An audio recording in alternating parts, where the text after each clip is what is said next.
Imagine a metropolis where 1 million hungry people wake up every morning. Today, supplying such a city requires thousands of trucks, trains, and massive distribution centers. But 2,000 years ago, humanity had neither engines nor computer systems. Sounds crazy, right? Despite this, ancient Rome successfully solved a logistical problem that would make modern corporate managers weep today. Now let's look at this problem through the lens of simple numbers. The city required about 400,000 tons of grain every single year. This is not a typo, but the harsh mathematical reality of the ancient world. If the Romans had decided to transport this volume by cart, the traffic jam would have stretched for hundreds of kilometers. Fortunately for Rome, its engineers and rulers thought on a completely different scale. They built a supply system that ran with the precision of a Swiss watch. Most empires of that time collapsed under far smaller problems. But Rome understood one brilliant thing: whoever controls food controls the world. Grain became the main fuel for this massive state machine. Without it, there would have been no legions, no gladiatorial fights, and no emperors themselves. It was a struggle for survival that evolved into the highest art of logistics. Modern scholars are still amazed by the complexity of these ancient routes. This isn't just a story about little ships sailing the seas with sacks of flour. We're talking about an incredibly complex network of contracts, warehouses, insurance payments, and port infrastructure. Your office job requires a degree, but ancient planners did far more complex things without any Excel. And this is where the most interesting part begins for any inquisitive mind. Let's break this system down into its components and see how it actually worked. Most ancient cities were built where the land could feed them, but Rome quickly outgrew the modest capabilities of Italian geography. The fields around the capital produced excellent grapes and olives, but were completely unsuitable for large-scale wheat cultivation. And here lies the main mystery of the ancient economy. How do you provide a metropolis with basic calories when the nearest reliable breadbasket is thousands of kilometers away? Winning endless wars is one thing, but feeding 1 million citizens every day is quite another. The Roman population required colossal amounts of carbohydrates to survive.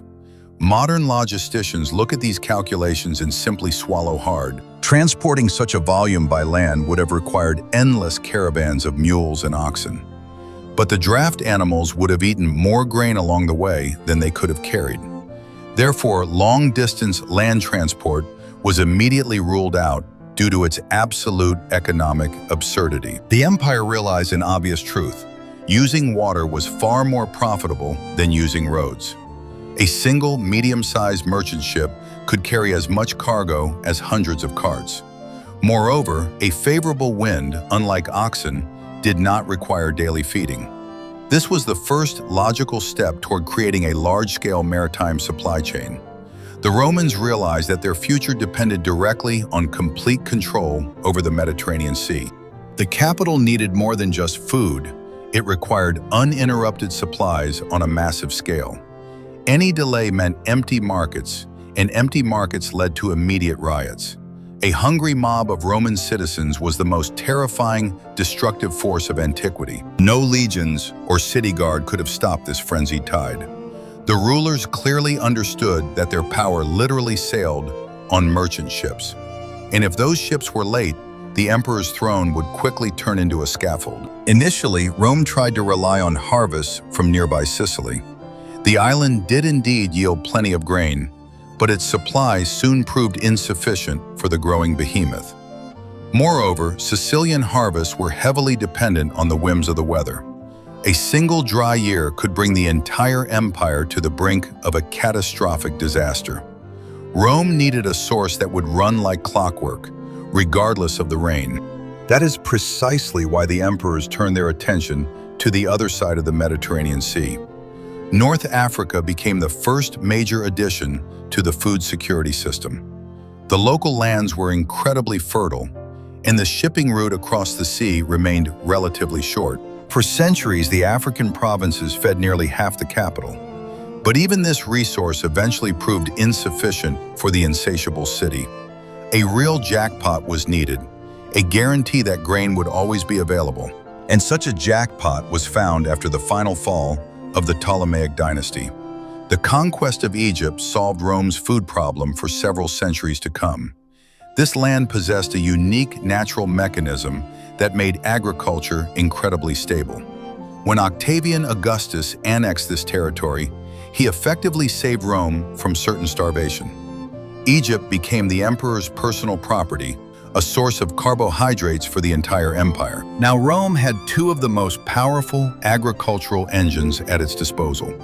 North Africa and Egypt worked in tandem so that 1 million people could sleep soundly at night. This logistical axis became the foundation upon which the entire ancient civilization rested. Modern economists would call this brilliant risk diversification. The Romans, however, simply wanted to be sure they would have something to eat tomorrow. And for the sake of that certainty, they built fleets the likes of which the world had never seen. Egypt was not just a province, it was a true agricultural marvel. The secret of its incredible productivity lay in the annual floods of the Great Nile River. Every summer, the river overflowed its banks, bringing mineral-rich silt to the fields. This functioned as a perfect natural fertilization system, requiring no human intervention. Local farmers had only to sow their seeds in the moist soil and wait for them to sprout. Compared to the back-breaking labor in the Italian foothills, this seemed like a true gift from the gods. Roman engineers looked at this system and decided to make the most of it. They did not change centuries-old Egyptian customs, but simply improved the local infrastructure. Old canals were cleared and new irrigation systems were built. Crop yields in the region soared to heights unseen in the ancient world. The land along the Nile turned into a giant grain-producing factory. Control over this territory was so crucial that the emperors imposed strict rules. Senators were forbidden from even visiting Egypt without the ruler's personal permission. Sounds like paranoia, doesn't it? But the logic here was absolutely ironclad and justified. Whoever controlled the granaries of Alexandria effectively had Rome by the throat. No emperor wanted to give his political rivals such a powerful weapon. Local farmers paid their taxes not in gold or silver, but in pure grain. The harvested wheat was transported to massive state granaries throughout the river valley. From there, river barges slowly carried this priceless cargo down to the port of Alexandria. This inland river logistics system operated with frightening efficiency. Modern supply chains pride themselves on their optimization, but the Romans did the same thing using muscle power. But harvesting the crop and delivering it to the port was only half the battle. The real problems began when the cargo set out into the open sea. Ahead lay thousands of kilometers of unpredictable saltwater. There were no Coast Guard, no weather radars, and no rescue helicopters. Crews had to rely solely on the strength of the hull and the mercy of the sea gods. And this is where the Romans' most ambitious creation comes into play. To transport mountains of grain, it was necessary to create an entirely new type of vessel. Ordinary merchant ships could not handle such massive volumes.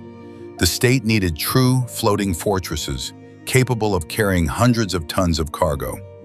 The shipbuilders of Alexandria began constructing vessels that were several times larger than the usual size. This was a true breakthrough in ancient shipbuilding, driven by dire necessity. The construction techniques for these giants were kept strictly secret.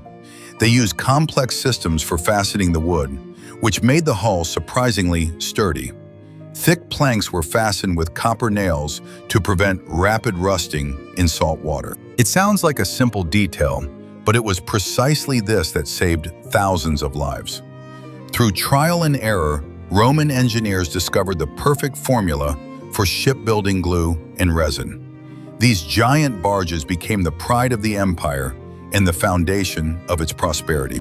As the fleet grew, Rome began to feel like the true master of the seas.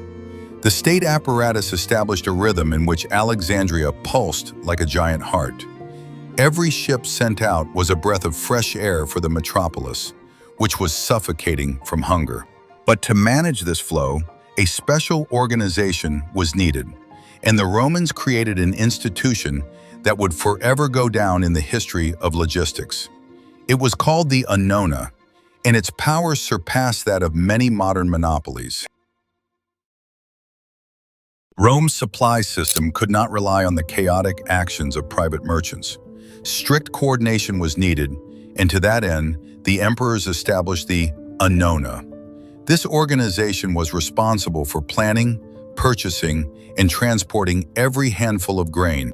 The department was headed by a prefect, whose authority was second only to that of the emperor himself. If he failed in his task, he faced not dismissal, but rather public execution. Roman officials were highly motivated to do their jobs well. The Annona's main tool was its famous grain fleets. The most famous of these was the Alexandrian fleet, consisting of enormous cargo ships. These ships were called corbites, and they were the true leviathans of antiquity. An average grain ship could carry between 300 and 400 tons of net cargo.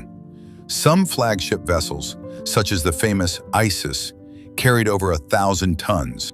Imagine a wooden ship the size of a modern high-rise building. My hands start to ache just thinking about how many trees had to be cut down for a single giant like that. They were incredibly difficult to maneuver due to their enormous mass and sluggishness.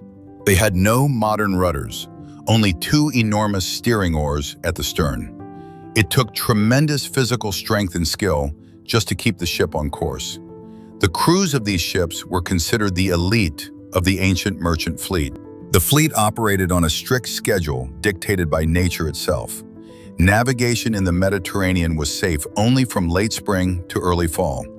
This period was called the Open Sea, and it was during this time that all major voyages took place.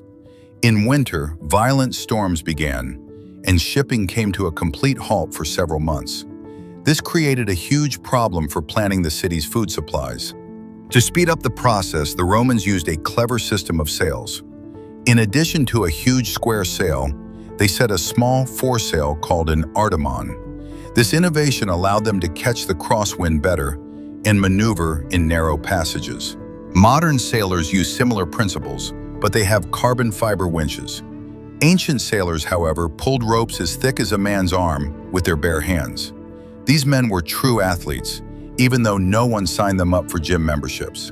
When Annona's fleet approached the Italian coast, it was a true celebration.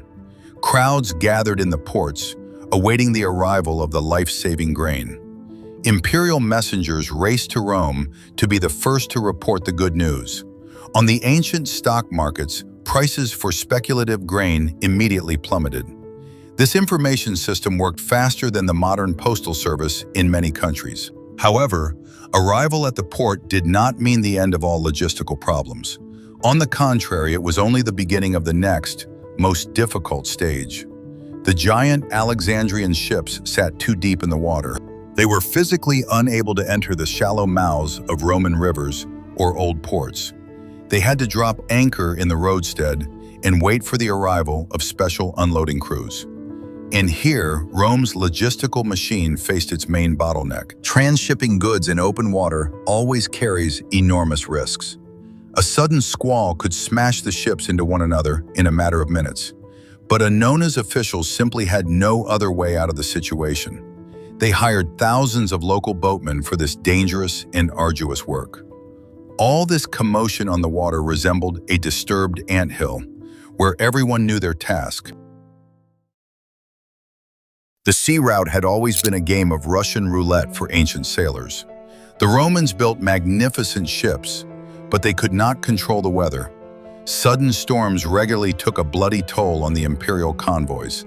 The loss of even a single large vessel meant that thousands of people in Rome would go without dinner. Therefore, planners factored a certain percentage of losses into their annual calculations in advance.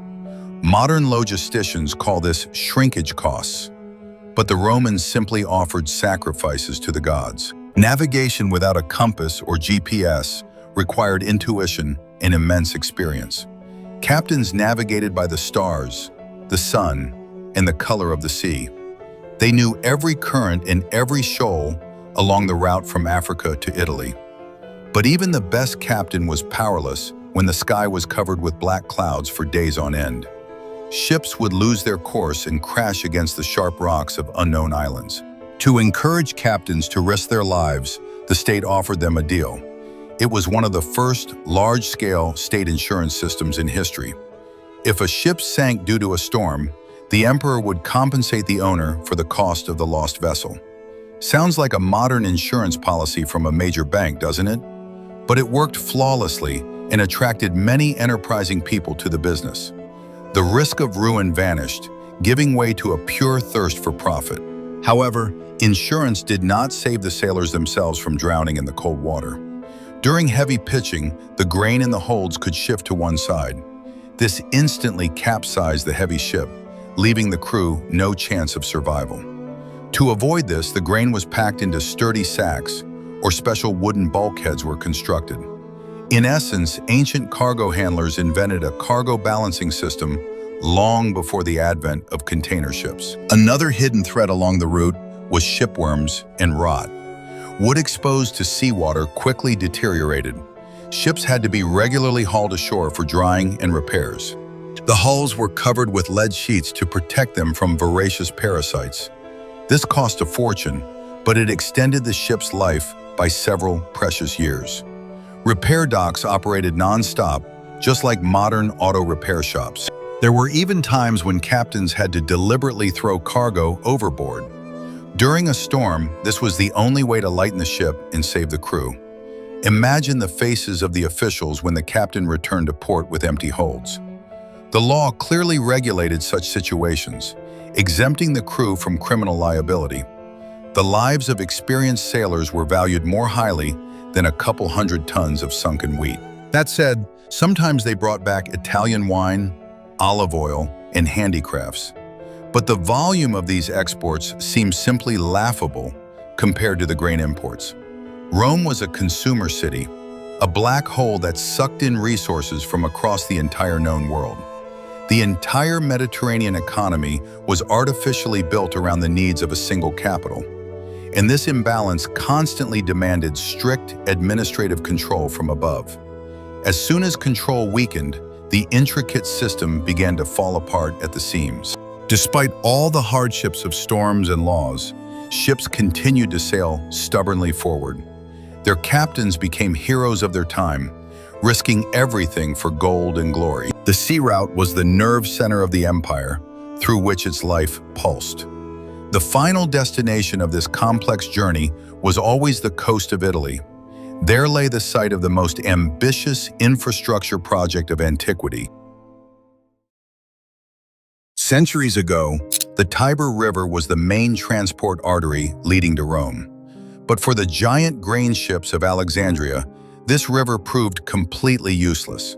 Its mouth was too shallow, and the sandbars constantly shifted position. The giant ships were forced to anchor in the open roadstead, exposing themselves to the risk of sudden storms. An urgent and radical engineering solution was needed, one worthy of a great empire. And emperors Claudius and Trajan decided to reshape nature itself for the sake of logistical convenience. They began a massive construction project to build an artificial port in the city of Ostia. It was a project comparable in scale to the construction of the Panama Canal. Engineers dug a gigantic artificial harbor capable of sheltering hundreds of enormous ships. To protect the port from waves, colossal concrete breakwaters were erected, extending far out into the sea. A ship that had previously transported an Egyptian obelisk was sunk to serve as the foundation for one of the breakwaters. Later, Emperor Trajan added a hexagonal-shaped inner harbor to this complex. This shape was chosen not out of a love for geometry, but to maximize the length of the berthing line. The inner basin was completely sheltered from the vagaries of the Mediterranean weather. ships would enter, moor, and begin unloading in complete calm. Modern satellite images still clearly show the contours of this engineering marvel. For its time, it was a truly high-tech transportation hub. Thousands of porters, known as Sakaria, worked in the port around the clock. They carried sacks of grain on their backs, climbing up and down narrow wooden gangways. This work was so exhausting that the average life expectancy of a porter was alarmingly low. In modern ports, this work is done by robotic cranes and conveyor belts. The Romans, however, relied on an endless supply of cheap human labor. My shoulders start to ache just thinking about such a grueling shift. The barges were pulled upriver using ropes running along the bank. Oxen, or teams of specially trained slaves, were used as the pulling force. The Tiber's current was quite fast, so the ascent took 3 grueling days. On the return trip, the empty barges floated downstream in just a few hours. This constant movement on the river resembled heavy traffic on a modern, congested highway. The port administration kept meticulous records of every sack that arrived and departed. Clay tablets and papyri with detailed accounting records from that time have survived. Roman inspectors personally checked the quality of the grain, ensuring that it had not spoiled en route. Any attempt to mix sand or stones into the sacks was met with severe physical punishment.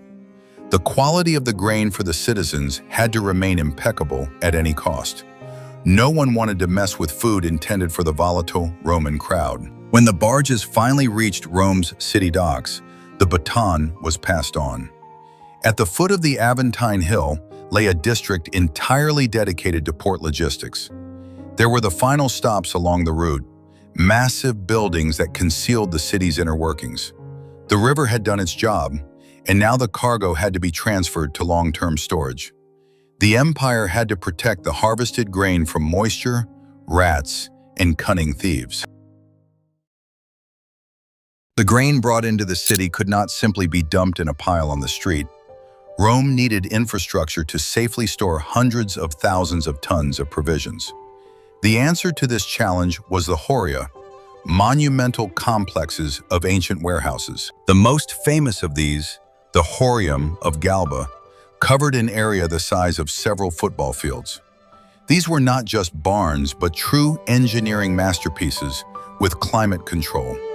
Modern warehouses are built according to the very same basic principles. The main enemy of grain was not a barbarian army, but simple humidity and dangerous mold.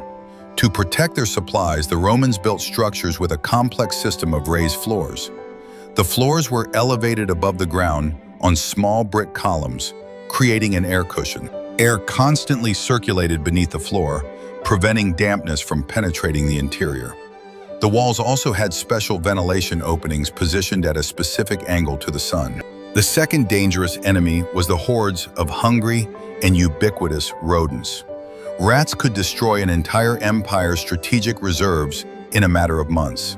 Roman architects covered the floors and the lower parts of the walls with a thick layer of special cement. Broken glass and sharp ceramics were added to this cement so that rats would break their teeth on it. Ingenious and simple, without any complex, high-tech chemical poisons.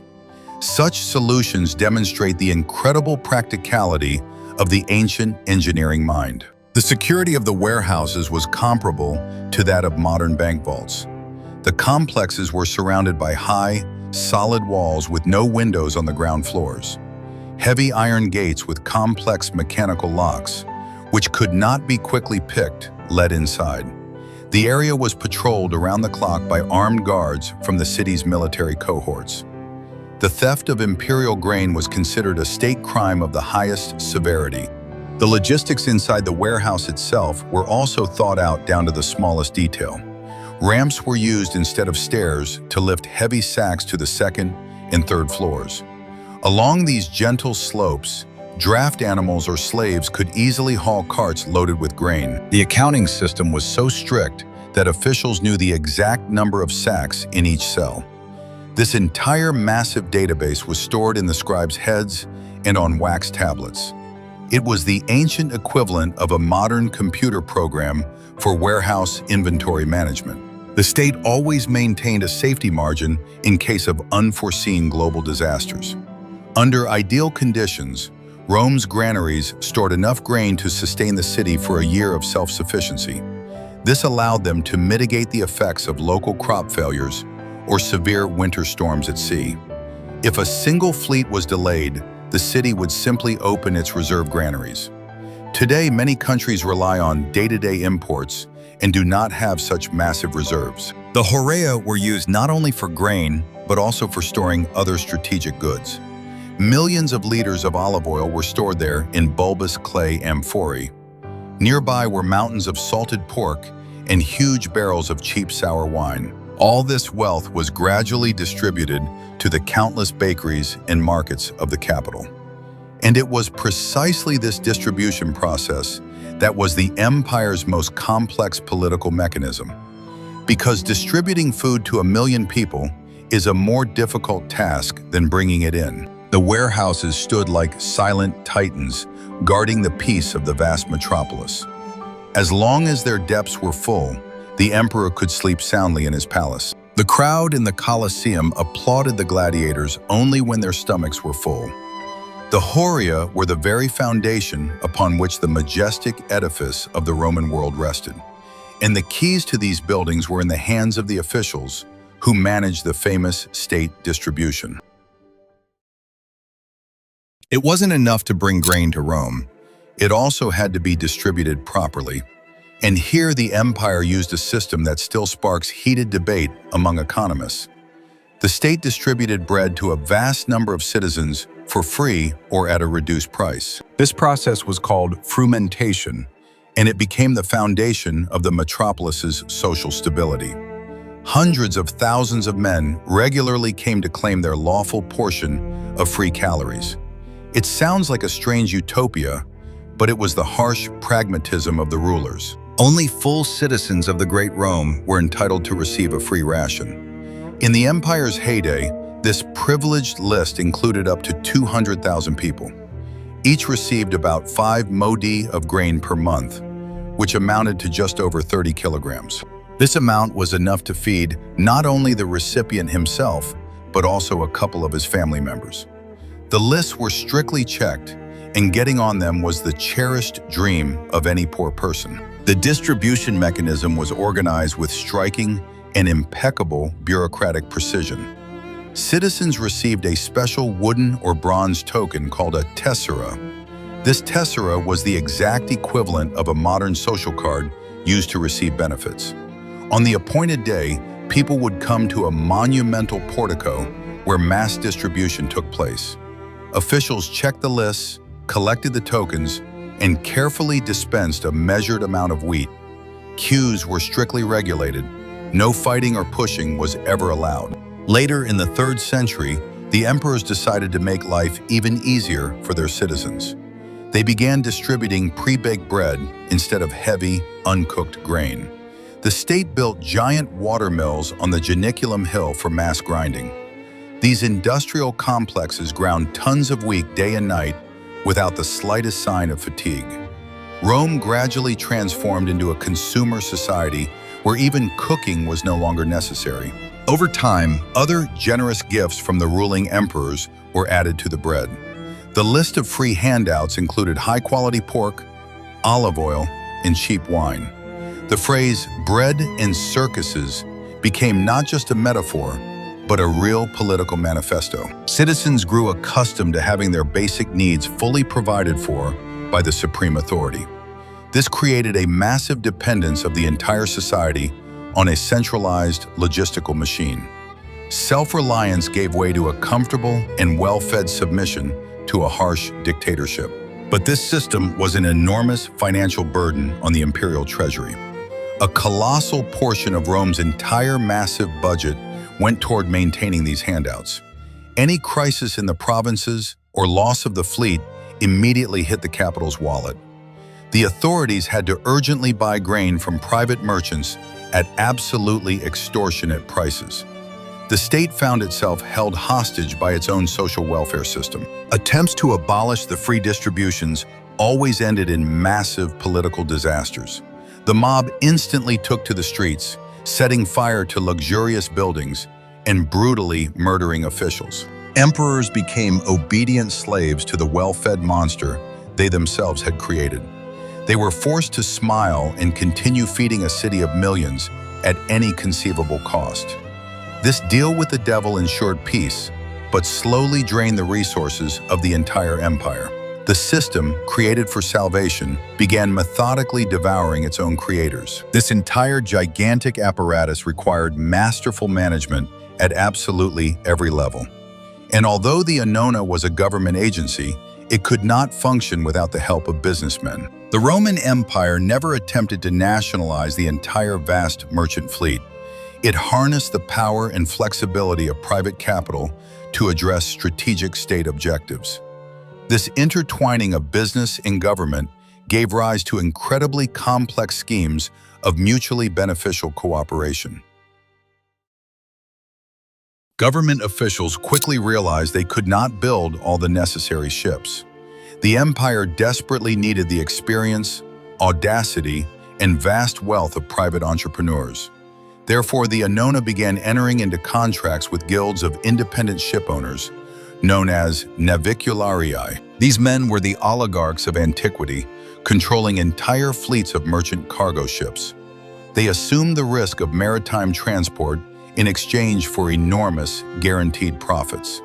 The state became the largest and most generous customer in the logistics services market of antiquity. To attract businessmen, shrewd emperors introduced completely unprecedented tax breaks. A person who built a ship of a certain capacity for transporting grain received significant privileges. He was exempted from many onerous municipal duties and high property taxes.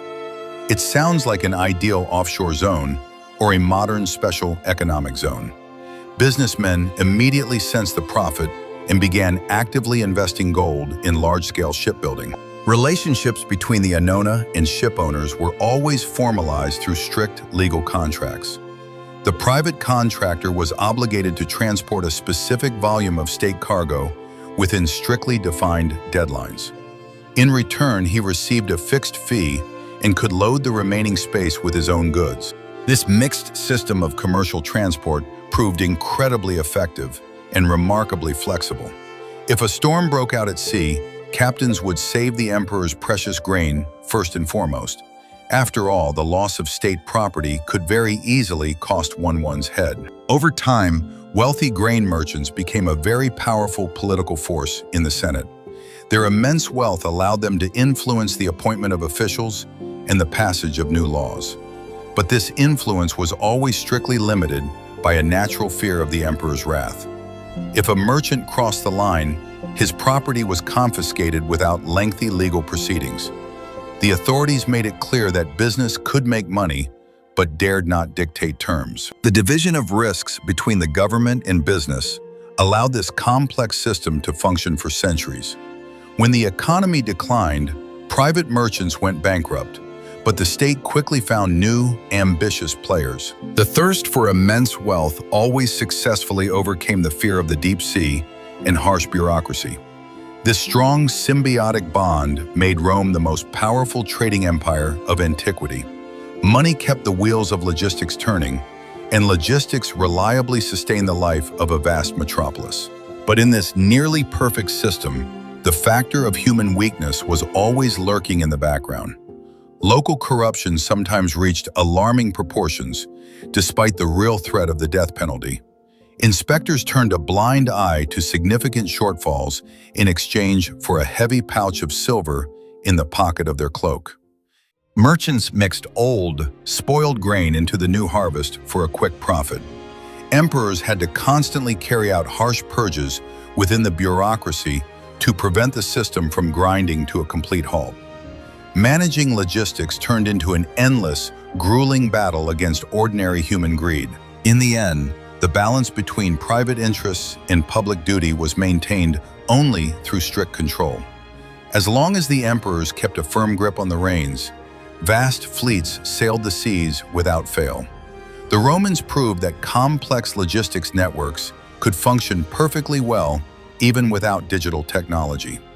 All that was needed were clear laws, harsh punishments, and very strong financial incentives. But when the system did fail, the consequences were truly apocalyptic for absolutely everyone. Food security was not merely an economic issue, it was a matter of the emperor's survival.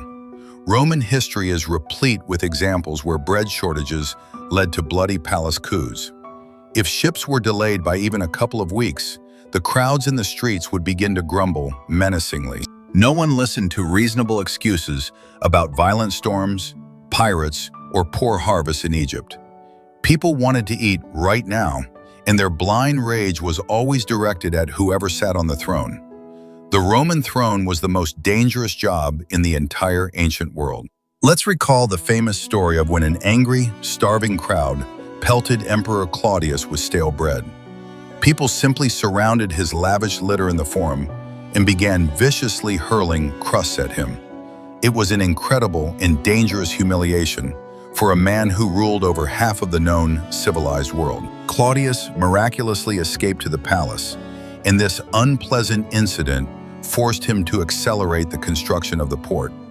Fear of one's own people has always been the best incentive for large-scale infrastructure projects. Political rivals fully understood the critical vulnerability of this food supply artery. During frequent civil wars, the first blow was always struck against the capital's supply lines. Whoever captured North Africa or distant Egypt could easily dictate any terms to Rome. The famous general Vespasian seized power precisely in this way, cutting off supplies of life-saving Egyptian grain. He simply sat in Alexandria and waited for starving Rome to bring him the golden crown on a platter. It was the most effective and remarkably bloodless blockade in the history of wars for the throne. When the empire began to rapidly weaken under the blows of the barbarians, its complex logistics system collapsed first. Pirates once again brazenly raised their heads in the Mediterranean, intercepting defenseless grain convoys with impunity. Savage Vandals seized North Africa, permanently cutting Rome off from its main source of carbohydrates. The capital suddenly realized with horror that it could no longer feed even a tenth of its inhabitants. The city began to rapidly empty, quickly turning into a gigantic and eerie, monumental ghost town. The bustling metropolis of 1 million people shrank to the pitiful size of a modest medieval settlement. This terrible collapse vividly demonstrated just how fragile Rome's artificial food ecosystem had been.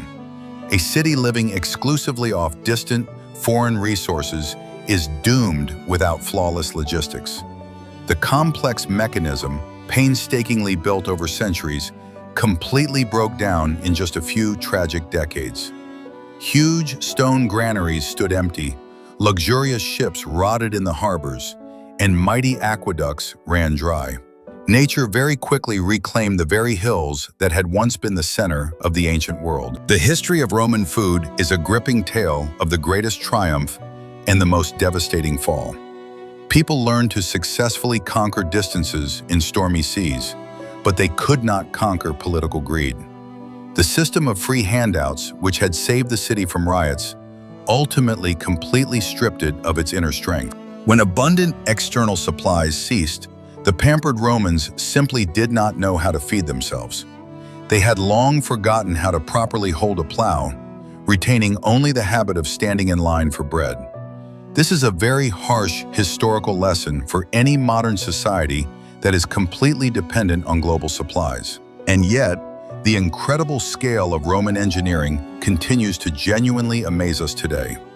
They created a unique logistics network, the likes of which the vast world would not see for the next 1,500 years.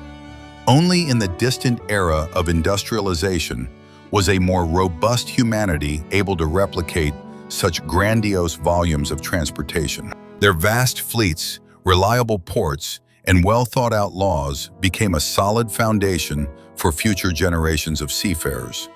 The Great Rome eventually fell, but its methods of managing space and resources lived on through the centuries. After the fall of Rome, Europe plunged for a long time into a dark age of isolated local economies. People once again began to feed themselves exclusively on what they could grow within sight of their homes.